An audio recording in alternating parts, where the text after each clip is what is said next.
Now, you're here in an orange jumpsuit. Why are you in an orange jumpsuit? Because the jury doesn't know. Because you locked me up. And why? I don't know. Were you subpoenaed to come to court? I was subpoenaed, then y'all told me I was on another subpoena up on the old judge. Y'all wanted me to voluntarily take a subpoena. What I'm gonna voluntarily take a subpoena for? Right away, this witness sets a confrontational tone. Instead of simply answering the questions, he's pushing back at the prosecutor and questioning why he's even in custody. Jurors notice moments like this. They're not just evaluating facts. They're also watching credibility, attitude, and consistency. What's your first impression so far? Is this witness being candid or intentionally difficult? Did you tell your father to tell us you weren't gonna come? My father, he grown man. He tell you what he want to tell you. I ain't telling that. Were you with him when he said you weren't gonna come? No. Do you know whether he offered to call anybody? You want to get my dad up here? I want to talk to you. I know you want to get him up here. Why? You know why. Why? You know why. Tell the jury why. You know why. So you're not going to tell the jury? Was your father with you when you talked to Gaither and Dennis in August 2015? No. Did you live with your father in August 2015? No. Who did you live with in August 2015? Myself. Did you live with SG at any time? Yes. In August 2015. Yes. Where did you all live? I don't remember.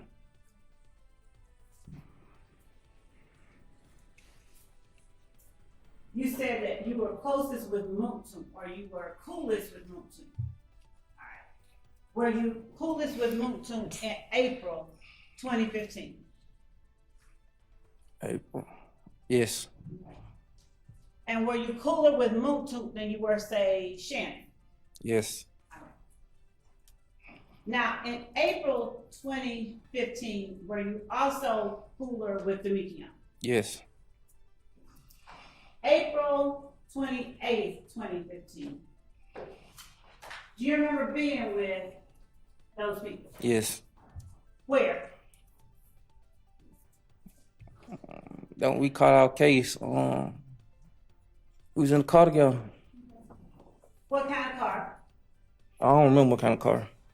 What did you have in the car? A gun. How many? 2, 3, 1 on. And what time did you all get in the car together? Daytime or nighttime? Night. Was it after 10 o'clock at night? Yes. Right. Had either you or either one of the people you were in the car with been to Club Pusha earlier? I think they was. So how did you end up in the car with them? Came and got me. Did you ask them to come and get you? Yes. Why did you ask them to come and get you? Because somebody had shot up my cousin's house. Where did your cousin live? On County. All right, and who is your cousin? Alexis Bryant. All right. Why did you tell them to come get you if you had your own vehicle? Because my girlfriend was in mine. Your girlfriend was in yours? Yes. All right. Listen to how many important details are coming out in rapid succession. Multiple firearms, a late-night pickup, and conflicting explanations about transportation. In court, prosecutors often build their case one small admission at a time. A single answer might not seem significant, but when several admissions line up, they can create a much bigger picture for the jury. No, I'm wrong. Because I was going to get in the car with my girlfriend. I was getting dropped off to her. Okay. And so, did you have guns? Yes. How many guns total were in the car? I know I had 2. And did you see any more? Demekion had 1. Were you wearing dreads during that time? No. Okay. So, where did they pick you up from? Cleveland Avenue. Where on Cleveland? The store, I think. Which store? BP. And here comes a pivotal courtroom moment. The defense objects because it believes the prosecutor's wording could confuse the witness about who they refers to. That may sound minor, but ambiguous questions can become a major appellate issue if they risk misleading the jury.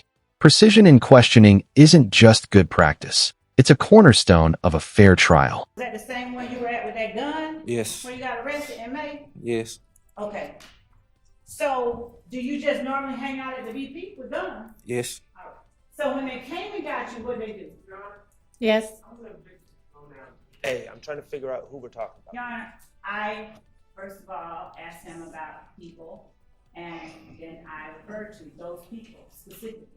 All right. So, Who are those people? Your Honor, I'd ask Phil not to continue the question. He'll have no problem. So is it a vagueness objection? Yes, it's a vagueness.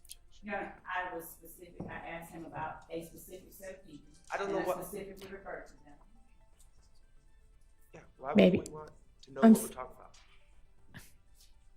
Do you want to re-clarify, please? I can continue, and then I can ask a separate set of questions. Of course, Mr.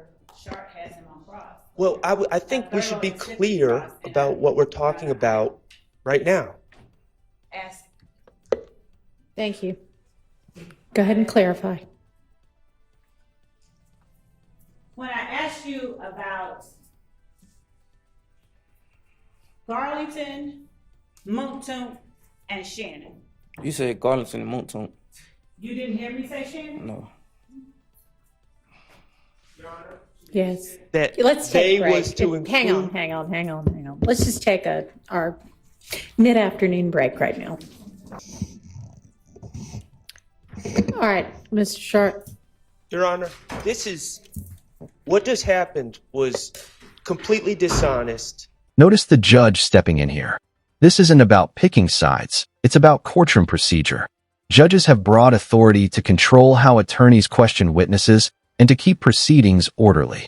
When the judge instructs counsel to rephrase or move on, that instruction isn't optional. Maintaining fairness often depends on enforcing those rules consistently. Disingenuous, misleading, and gross. And you I objected, and I wouldn't have even thought about anyone doing this other than the fact that I've seen the prior behavior throughout this trial of this type of nonsense where we try to trick a witness into think we're saying they, meaning 3 people, and then try to convince the jury that we're somehow including my client Shannon when it's clear that the witness is not following. That's what we're talking about. And it's disgusting, and I don't know how we cure it, but I'm going to move for a mistrial.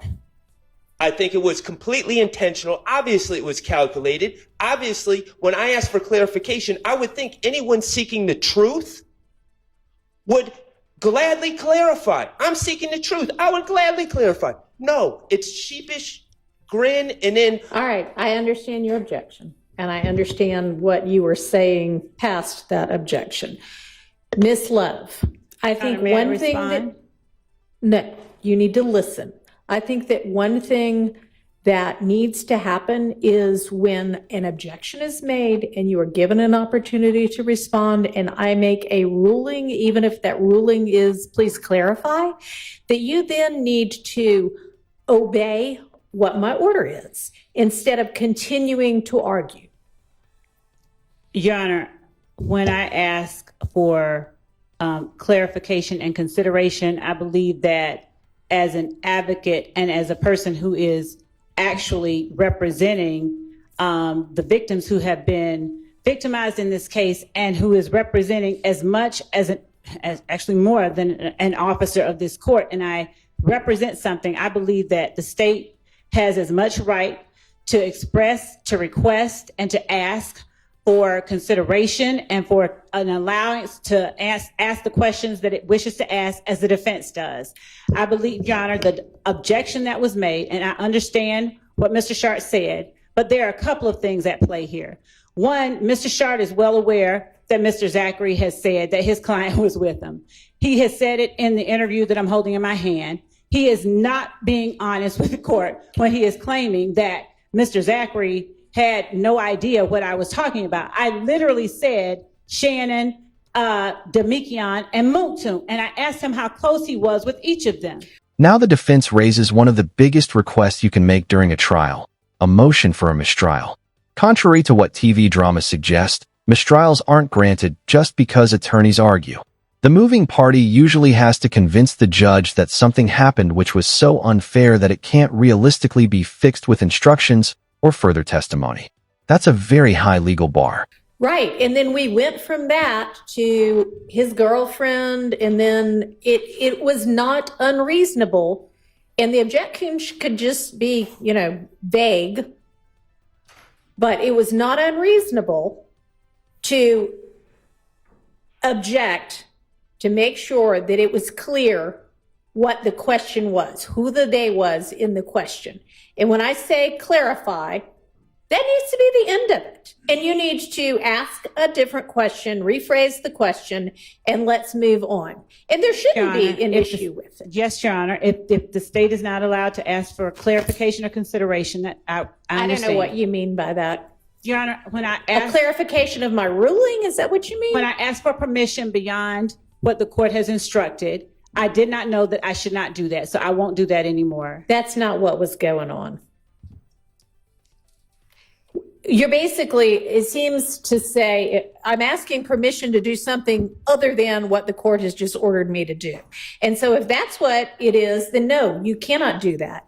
If you need clarification of a ruling, then of course you can ask that. And if you want reconsideration, then you can ask for that, but that does not need to go on in front of the jury. When I make a ruling, obey the ruling and move on. Yes, Your Honor. Okay. Your Honor, I really haven't heard any explanation for what happened. I think it was calculated. I'm moving for a mistrial.